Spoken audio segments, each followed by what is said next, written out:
puzzle me. This is your moment. I'm coming. Wicked is the hugely successful 2024 film starring Ariana Grande and Cynthia Erivo. It recently took home 2 Oscars and made over $600 million worldwide. In this video, I want to talk to you about the very bad editing of Wicked and give you 3 clear examples of how the film constantly tripped itself up. Editing is an underrated element of filmmaking. However, in a way, along with the screenplay, it's the most important part of filmmaking. Wicked contains very bad editing throughout its 160-minute runtime, and we're going to look into 3 examples as to why. The film does start off well enough with some basic coverage and editing to bring you into the world, and it must be said that the film does that very well. The production design and the makeup is first rate. But this scene, 12 minutes into the film, is a classic example of bad editing. It's good to see me, isn't it? We have this shot of this very striking supporting artist who delivers this line. Is it true you were her friend? Which is followed by this shot. And then this shot. Friend. So what's wrong with it? Let's watch it again.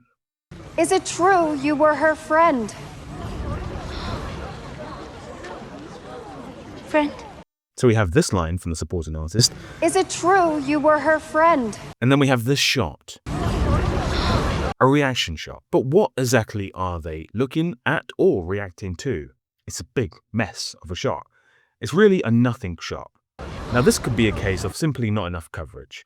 Maybe the director didn't have enough time to get a clean shot and a wider shot of the supporting artist and these extras together. Because right now, this reaction shot really does say nothing. A reaction shot from the crowd towards Glinda would have been even more powerful than of that to a reaction shot of the supporting artist, who really only appears in the film for basically 30 seconds. Yes. I mean, I did know her. What we really want from the scene is to know how the crowd feel about one of our central characters, not how they feel about a random supporting artist. Which takes us to... This is a quick moment that actually best exemplifies the editing of the film in general. And it's a very quick moment. Our secondary lead, Elphaba, realizes that her green skin and impromptu magic skills might be her advantage at this new school that she's joined. And in her joy, she breaks into a musical. Since birth and with... So far, so good. Until this moment here. She leans back and the 2 supporting artists look down to see what she's doing. The scene is a comical moment, but it feels like there's a piece missing to this jigsaw puzzle. Because when watching it for the first time, I immediately thought, we need a POV shot from the supporting artist here to see what exactly they can see, which would be our head leaned back with an awkward pause. Right now, this shot actually makes 0 sense, and the comedy is actually lost. Editing should be like a beautifully constructed jigsaw puzzle. Tell me about your mother. How is she bearing up? Still drinking? Stop. Ignore him. It's rude. Nothing shocks me, Oliver. Absolutely nothing. Tell me everything. The pieces should fit together perfectly, and that should be through either linear editing or juxtaposition. And this is the moment where it hammered home the point to me that actually, maybe this isn't an editing problem. This actually might be a coverage issue. Maybe the director didn't get that shot.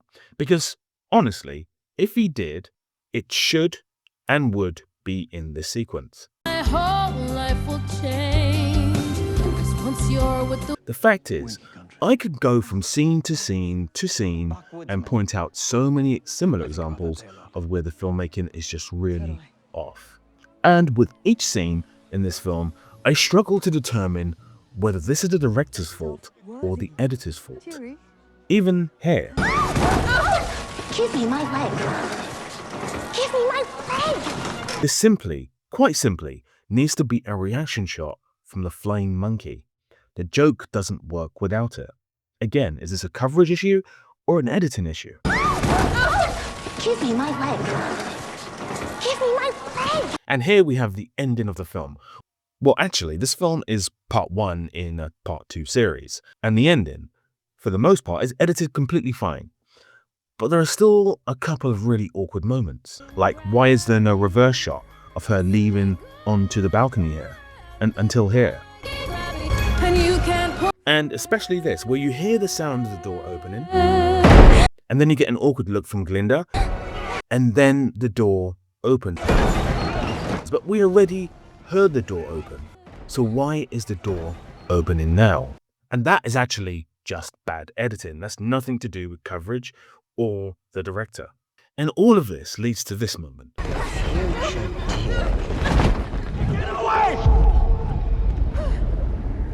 Which, in fairness, isn't about editing at all.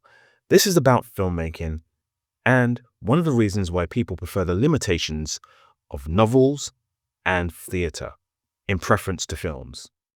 It's a moment which is not in the musical, a musical which I've seen 10 times myself, and based on my knowledge of that, I know this moment doesn't need to be in the film. We get a reflection of her as she's falling, and the reflection is of her younger self.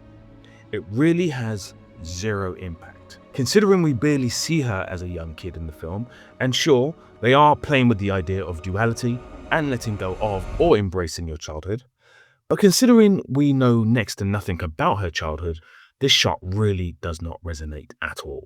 And finally, these last moments, featuring bad filmmaking and editing. No wizard that there is or was is ever. Here we have no sense of space, nor do we have any sense of direction the characters are looking in, which could easily have been saved by giving us either a wide shot of the scene or shooting over the shoulders of the characters. In any event, this scene really feels disconnected. It feels as if they shot the wizard on day 1, Glinda on day 2, and Elphaba on day 3. Now, of course, that's actually what they did, but the magic of editing and filmmaking is to make as if that didn't happen. And ultimately, that is the problem with the film. For a film about magic, the movie magic making is seriously lacking when it comes to the editing and the direction. And for that reason, the on-stage musical surpasses this movie on all fronts. If you love this film but you've not seen the musical on stage, then treat yourself to it. It's far better and far shorter in length. This film does still have its merits though. You can tell that everyone connected to the project, from the crew to the cast, are passionate about it, and that shows on screen. However, this year's Best Editing Oscar went to Anora, which is a tightly edited masterwork from Sean Baker. It feels like a fully complete jigsaw, whilst Wicked feels like it's an old, dusty jigsaw puzzle that's been sitting in your grandma's loft for 30 years. And those little annoying pieces are missing. But what do you think? Did you absolutely love Wicked? Was it your favourite film of 2024? And maybe the best musical you've ever seen? Let me know.